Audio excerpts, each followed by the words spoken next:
नमस्कार दोस्तों। फिर से आपका स्वागत है होमवर्क के 34th पार्ट में।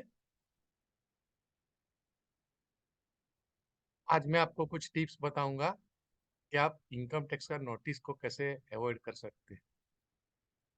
तो सबसे पहले देखिए इनकम टैक्स नोटिस क्या होता है। इस हम सबको मालूम है कि return communication sent by income tax department to a tax payer alerting an issue with his or her account. अगर कोई आपके इनकम में कुछ इश्यू होता है या उनको सेटिस्फैक्टरी नहीं लगता है या आपने नहीं दिखाई है और कुछ एंट्री उसको मिलती है उनको, तो वो आपको नोटिस भेज सकते हैं।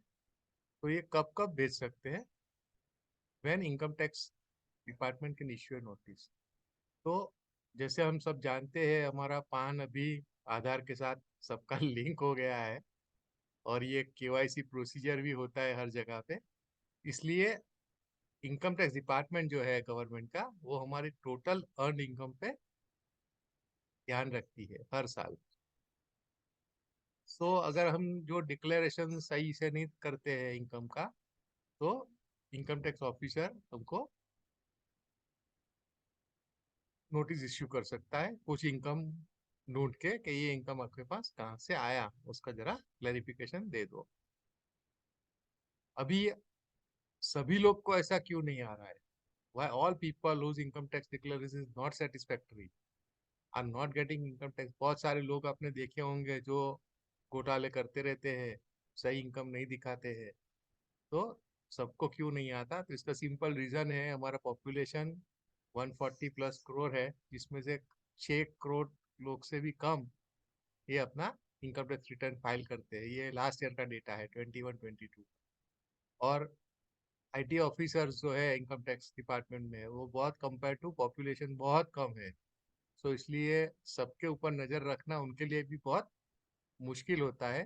तो नोटिस उनको इशू किया जाता है जिनका डिक्लेरेशन सेटिस्फैक्टरी नहीं होता है, या उनको कुछ रैंडम केस में से अगर वो ढूंढते हैं, अगर कुछ आपका केस उनके हाथ में आ जाता है तो ढूंढ के आपको नोटिस भेज सकते हैं।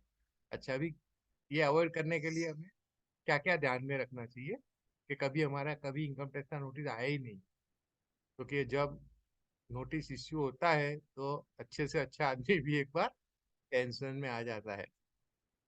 तो ये थोड़े पॉइंट्स है जो ध्यान में रखे कि शोइंग ऑल अर्न इनकम, हमारा जो इनकम होता है वो पूरा का पूरा दिखा दे। सैलरी से होता है या बिजनेस से होता है, या फिर सेविंग बैंक का जो इंटरेस्ट होता है हमारा 1 साल का, फिर interest on fix deposit, interest earn through investment in post office, dividend income होता है शेयर या म्यूचुअल फंड का, अगर आप शेयर बेचते हैं उसका कुछ इनकम है, या कुछ प्रॉपर्टी बेचते हैं, कुछ प्राइज मनी आपके पास आया है, ये सब आपको इनकम में दिखाना है। और ये गवर्नमेंट की तरफ से ये एक एआईएस शीट आपका निकलता है जिसको बोलते हैं एनुअल इंफॉर्मेशन शीट, 26 में होती है। तो वो उसमें कुछ इनकम वो लोग दिखाते हैं, लेकिन वो सेटिस्फैक्टरी इतना इनफ नहीं है। जितना इनकम दिखा है हमने वो पकड़ के मान लिया, वो सही नहीं होता है। आपको भी एक्स्ट्रा इनकम है जो वो लोग में भी दिखाइए, अगर आपके पास है तो आपको दिखा देनी चाहिए। दूसरा है कैश ट्रांजेक्शन्स। तो ये कैश डिपॉजिट और विड्रॉल 10 लाख से ज्यादा सेविंग अकाउंट में मत करो, नहीं तो उसके ऊपर इंक्वायरी हो सकता है कि 10 लाख से वो आपका ट्रांजेक्शन जो साल में है वो कम होना चाहिए।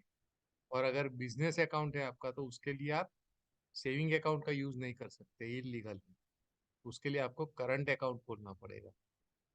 तीसरा है maximum amount on fix deposit. वैसे कोई अपर लिमिट है नहीं फिक्स डिपॉजिट अमाउंट पे, लेकिन अगर आपका इंटरेस्ट 40,000 से ऊपर हो जाता है साल का, तो आपका टैक्स कटता है, जिसको टीडीएस बोलते हैं। तो बैंक वाले आपका टैक्स काट देते हैं। अगर ये भी इससे बचना है तो हमको जाके वहाँ पे फॉर्म भरने पड़ते हैं। जैसे यहाँ इंटरेस्ट आपका एक एग्जांपल लिया है, 7% का एफडी आपने रखा है और 5 लाख का है, तो 7% इंटरेस्ट आपको मिल रहा है। तो ये इंटरेस्ट होगा आपका अमाउंट में 35,000 रुपीज। तो इसमें आपका नहीं कटेगा। तो ये आपको 5 लाख से कम का ये एफडी बैंक में करना है। फोर्थ है, अगर ये टैक्स नहीं कटवाना है तो फोर्थ है यूपीआई ट्रांजेक्शन, उसका भी अभी ज्यादा इसका ही हो रहा है, कैश का ट्रांजेक्शन धीरे धीरे कम होता जा रहा है हमारे देश में। तो उसका लिमिट भी 1 लाख है paying bills through UPI app, और क्रेडिट कार्ड से अगर आप पे करते हो तो 10 लाख है। तो हो सके तो क्रेडिट कार्ड भी बिजनेस के लिए मत यूज करो, ये not provided officially for business purpose के लिए नहीं होता है। तो ये ज्यादा क्रेडिट कार्ड का भी इस्तेमाल आप बिजनेस के लिए नहीं कर सकते हो, ये भी लोगों को नहीं मालूम होता है। फिर फिफ्थ पॉइंट है maximum number of saving bank account. तो उसके लिए कोई अपर लिमिट है नहीं, आप चाहे 1000 अकाउंट भी खोल सकते हो, लेकिन उसमें जो ट्रांजेक्शन हो रहा है कोई सब लीगल होना चाहिए, कहीं कहीं पे इलीगल ट्रांजेक्शन नहीं दिखना चाहिए।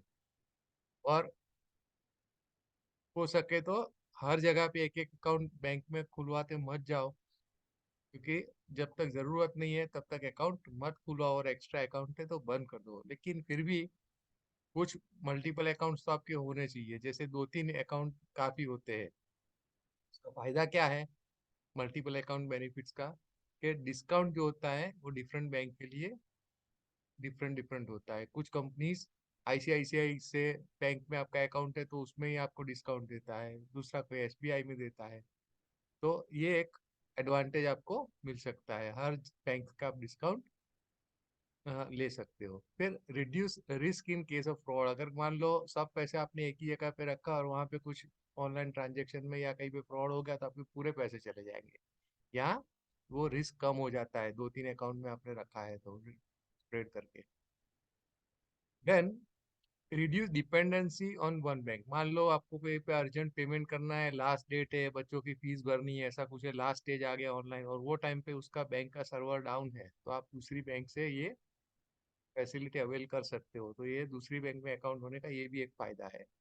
और अगर वो बैंक बोलते हैं ना फर्चे में गई, तो ये जैसे बैंक का दिवालिया निकल जाता है तो गवर्नमेंट हमको मैक्सिमम 5 लाख का हेल्प कर सकती है, जिसको बोलते हैं DICGC बेनिफिट। ये इसका लिमिट है, अपर लिमिट 5 लाख का।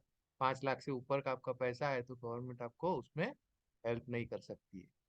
5 लाख तक ही वो आपको पैसे दे सकती है, वो गवर्नमेंट रिस्पॉन्सिबिलिटी ले रहा है। तो इसीलिए कोई भी बैंक में आप जो ट्रांजेक्शन करते हो, प्राइवेट स्पेशली कोऑपरेटिव बैंक में, या तो वहाँ 5 लाख से ऊपर का अवॉइड करो। कुछ डिसएडवांटेजेस भी है मल्टीपल अकाउंट्स रखने के, जैसे मिनिमम बैलेंस आपको मेंटेन करना पड़ेगा हर बैंक में, सेविंग अकाउंट का है तो। फिर आपका कंट्रोल एक्सपेंसेस पे थोड़ा कम रहेगा या नहीं रहेगा, क्योंकि यहाँ पैसे नहीं है तो आप दूसरी बैंक से अकाउंट से पे कर देंगे, यहाँ से नहीं है तो तीसरे अकाउंट में से कर देंगे। इसलिए आप एक ही अकाउंट होता तो आप नहीं है तो नहीं करेंगे खर्च, लेकिन दूसरे अकाउंट में पैसे पड़े तो वहां से भी आप खर्च कर देंगे। और ये difficult to calculate all the expenses, अगर आपको स्टेटमेंट देखोगे तो आपको 2-3 बैंक के स्टेटमेंट मिला के देख कौन सा खर्चा कहाँ से किया है। अगर एक ही अकाउंट है तो वो थोड़ा इजी हो जाता है। तो कंक्लूजन यही है, by following all above points IT notice can be avoided. So conclusion में pay taxes regularly and sleep with peace to stay healthy. Thank you.